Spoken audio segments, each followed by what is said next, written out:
Nagpang-abot ang dalawang sasakyan habang pababa sa kurbada sa Trans Central Highway sa Cansomoroy, Balamban, Cebu. Tumaob ang SUV.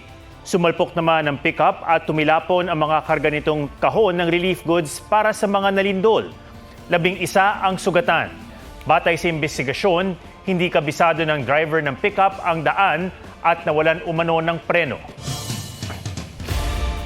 Di bababa sa 7 ang sugatan matapos bumigay ang isang tulay sa Alcala, Cagayan. Ayon sa Department of Public Works and Highways o DPWH, di kinaya ng Pigatan Bridge ang bigat ng 3 truck na dumaan doon. Kada isang truck kasi ay may bigat na 50 tonelada, sobra-sobra sa 18-ton capacity ng tulay. Magbibigay raw ng rekomendasyon ng DPWH batay sa resulta ng kanilang pagsusuri. Payo ng DPWH sa publiko, iwasan ng tulay at dumaan sa alternatibong ruta. Inaalam naman ng MDRMO ang lagay ng iba pang sasakyan o iba pang sakay ng mga sasakyang nadamay sa pagbigay ng tulay. Balak ng LGU na kasuhan ng sinumang responsable sa disgrasya. Formal lang naghain ng resignation bilang pinuno ng makapangyarihang Blue Ribbon Committee si Senator Ping Lacson. Umuhog naman ang regodon sa Senado na itinanggi ng ilang senador. Habang may nagmungkahi ng snap election na dapat daw hindi lahukan ng mga nakaupo ngayong opisyal. May report si Sandra Aguinaldo. Wala pang isang buwan mula nang maupong chairman ng Senate Blue Ribbon Committee, nagbitiw si Senate President Pro Tempore Panfilo Lacson. Ang resignation letter niya natanggap na ni Senate President Tito Soto. Isinaad ni Lacson na ilang kapwa-senador ang dismayado raw sa tinatakbo ng pagsisiyasat ng komite sa flood control mess kung saan dawit ang ilang senador. Pinalalabas daw ng ilang senador na pinupuntirya niya ang mga kasamahan habang pinoprotektahan ang mga kongresistang dawit daw talaga sa anomalya. Pinasinungalingan niya ni Lacson. Aniya, hindi niya pinupolitika ang kanyang pangunguna sa lahat ng pagdinig ng komite. Kahapon pa nagpahayag si Lacson ng kahandaang mag-resign.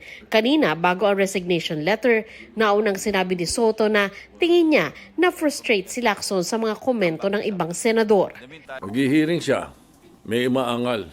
Bakit nag-hearing? Pag hindi siya nag-hearing, may umaangal. Ba't hindi nag-hearing? Ano ba talaga? Diba? So, and then I think the way he ran the Blue Ribbon Committee hearings were very good. The man is frustrated. Natanong si Soto, pwede kayang tanggihan ng mayorya ang pagbibitiw ni Lacson?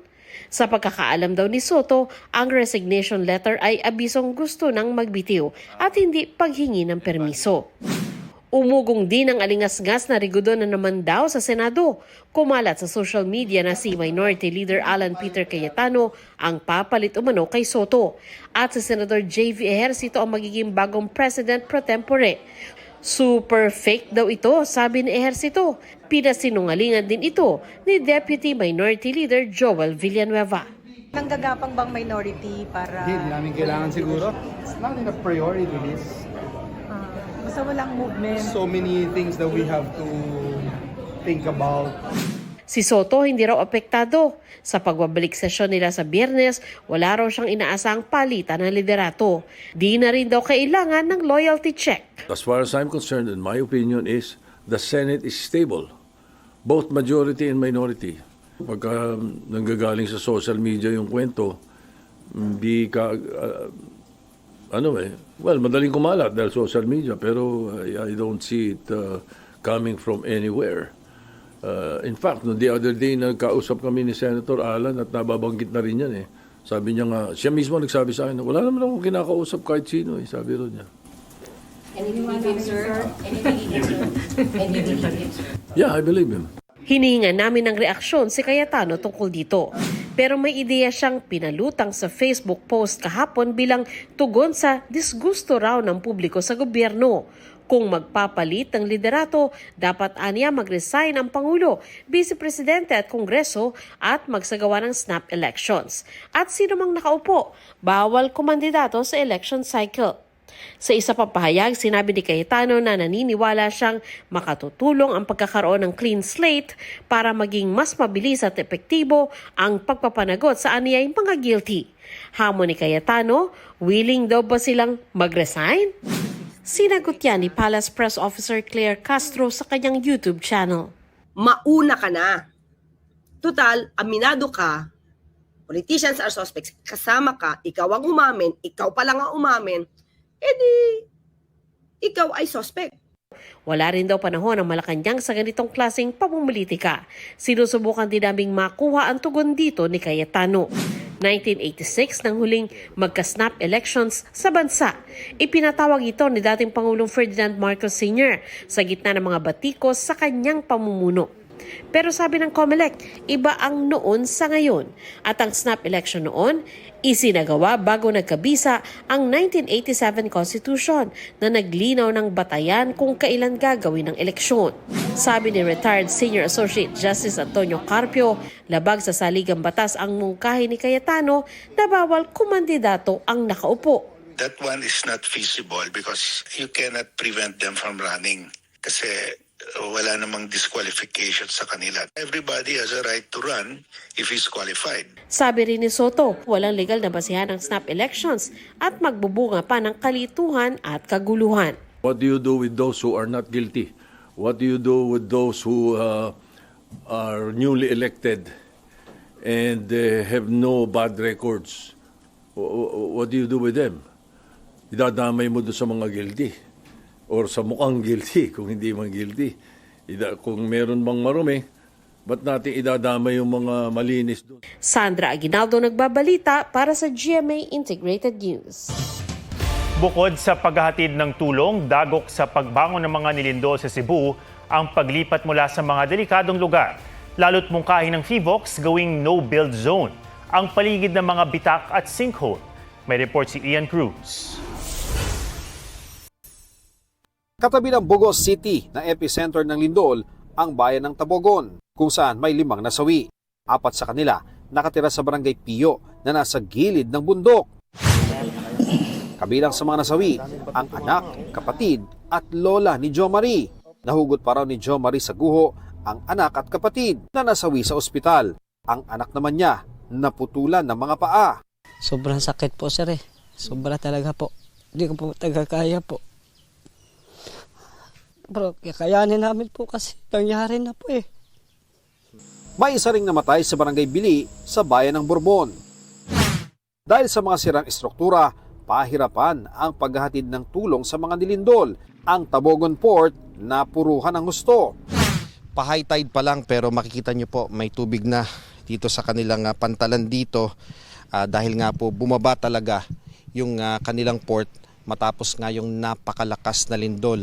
At napapansin din natin may tubig na dito sa kanilang Coast Guard substation dahil nga po talagang pinapasok na ng tubig itong kanilang port na malaki ang ibinaba dahil sa 6.9 magnitude na lindol. Limitado ngayon ang pier sa mga cargo ship at mga bangka kahit ang boardwalk sa Tabogon na pinsala.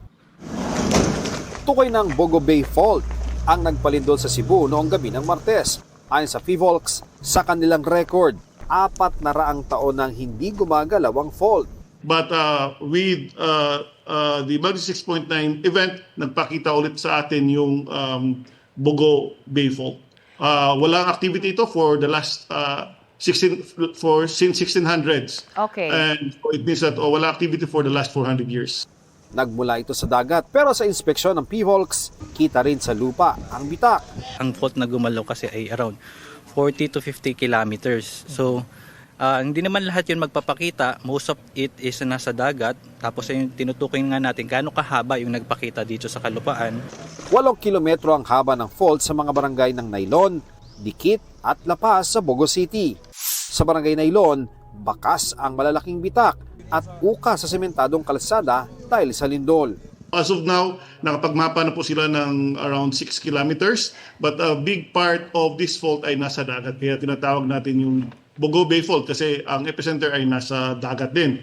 Kaya rekomendasyon ng FIVOX, gawing buffer zone ang mismong fault at tig 5 metro na magkabilang gilid nito. Supposedly, hindi tayo magtatayo ng struktura kasi anything built on top of the fault or within the buffer zone kasi wala pa tayong ganun ka engineering intervention when it comes to damages due to ground rupture. Handa naman daw itong sundin ng mga barangay. Dapat yung bahay mo can withstand an intensity 8 ground shaking by following yung mga provisions dun sa National Structural Code of the Philippines. Inirekomenda ring wag nang magtayo sa paligid ng mga sinkhole at iba pang bitak. Ang Mines and Geosciences Bureau nagsusuri na sa buong Cebu kasunod ng mga nakitang butas sa San Remigio, Bogos City at iba pang bayan. Kahit ang Davao City, pinag-iingat ng PHIVOLCS dahil sa Davao City Fault System. 5 active fault ito na kahit isa lang ang gumalaw, 6 na pong barangay ang tatamaan. Mula pa noong 2023, sinimula ng mga otoridad ang pagmamarka sa mga high-risk na lugar dahil dinaraanan ng fault. Gaya sa Barangay Mintal, kung saan minarkahan na ng PHIVOLCS o CD11, Davao CDRRMO at mga opisyal ng barangay ang gitna ng barangay hall at gymnasium. Sakop ito ng Dacudaw Fault na aktibo at malaki raw ang potensyal na gumalaw. We are very proactive now, very proactive in our activity to identify the fault lines and of course disseminate the informations and preparedness. Ian Cruz nagbabalita para sa GMA Integrated News. Para handa ang lahat kapag may emergency gaya ng lindol o bagyo, isa sa mga pinapayo ng mga eksperto ang pagkakaroon ng survival kit. Nakakasya ng di bababa sa 3 araw. Ang mga pangunahing dapat meron sa survival kit ay syempre pagkaing madaling ihanda at hindi agad-agad nasisira. Gayon din ang inuming tubig na payo ng American Red Cross ay 1 galon kada tao kada araw. Syempre dapat meron ding first aid kit at mga gamot. Paghanda rin ng flashlight, portable radio na baterya o iyong pinipihit para gumana at mga extra battery. Pati cellphone at charger o kaya ay power bank. Mainam ding maghanda ng multi-purpose tool na mala Swiss Army knife na maraming gamit gaya ng panggupit, panghiwa, pambukas ng delata at iba pa. Magbaon din ng emergency blanket at sanitation at personal hygiene items. Para makasiguro rin magdala sa survival kit ng emergency contact information na nakasulat ang sino mang tatawagan o i-email. Pati mga kopya ng mga mahalagang dokumento gaya ng identification, reseta ng gamot, titulo at insurance policy. Magdala rin ng extra cash o pera at physical na mapa. Optional pero mainam na rin maglagay sa survival kit ng whistle o pito, face masks, posporo o lighter, pananggala sa ulan, tuwalya, extra na damit, sombrero at matibay na sapatos. Aarangkada na naman ang oil price hike bukas, 5 hanggang 15 piso na ang itataas o itinaas ng presyo ng petrolyo ngayong taon. Kaya umaalma ulit ang ilang transport group. May report si Katrina Son. Malaking dagok sa Pilipinas kapag nagmahal ang petrolyong ating inaangkat. Ngayong taon nga, batay sa pagsusuri ng GMA Integrated News Research, mahigit 20 beses nang nagtaas presyo sa gasolina, diesel at kerosene. Ang net price increase mula halos 6 pesos hanggang halos 18 pesos kada litro. Kaya ang presyo ngayon kada litro sa NCR, 50 to 70 pesos sa gasolina, 49 to 65 pesos sa diesel, at 73 to 89 pesos sa kerosene. At dahil sa mga issue sa ibang bansa, kaya may oil price hike na naman bukas. 20 centavos sa gasoline at kerosene at 80 centavos sa diesel. Nag-intensify yung airstrike ng Russia at ng Ukraine. Tinarget ng US yung mga sanction na lalo na yung mga Iranian oil revenue stream. Ito din po si Saudi Aramco at yung Iraq state oil marketer na SOMO, tinigil din po nila yung export sa India refinery. Kaya ngayong gabi, nagpagas na si Ferdinand Kabudbud na 4 na taon ng delivery truck driver. Dati, nakaka-take home daw siya ng 3,000 to 4,000 pesos sa pagde-deliver. Ngayon, masaya na raw siya kung may uuwing 800 to 1,000 pesos. Yung kita namin, imbis na sa amin na yon, doon napupunta sa sa panggas o diesel. Kasi mataas tuloy-tuloy yung pagtaas ng diesel. Ang ilang namamasada naman, umaaray sa pagmahal ng petrolyo. Kaya hinabaan daw ang oras ng biyahe. Masyadong mahal, paano na kami? Paano nung pangbuhayan namin, doon na lang mapupunta sa gasolina na lang. Sana po ibaba ang presyo ng diesel kasi hirap na rin kami sa boundary pa lang. Sa kita. Hirap na biyahe. Pinag-aaralan daw ng ilang transport group na muling ihirit ang taas pasahe. Rin po namin kinukundina itong halos lingguhan na pagtataas naman ng presyo ng petrolyo at dadagdag ito doon sa malaking halaga na nawawala sa kita ng ating mga driver. Ang masakit para sa amin, regulated ang pamasahe, kontrolado ng gobyerno kung magkano ang gusto nilang ibigay. Kagaya yung aming hinihingi na piso lamang, hindi pa kami kayang maingkrisan. Katrina Son, nagbabalita para sa GMA Integrated News.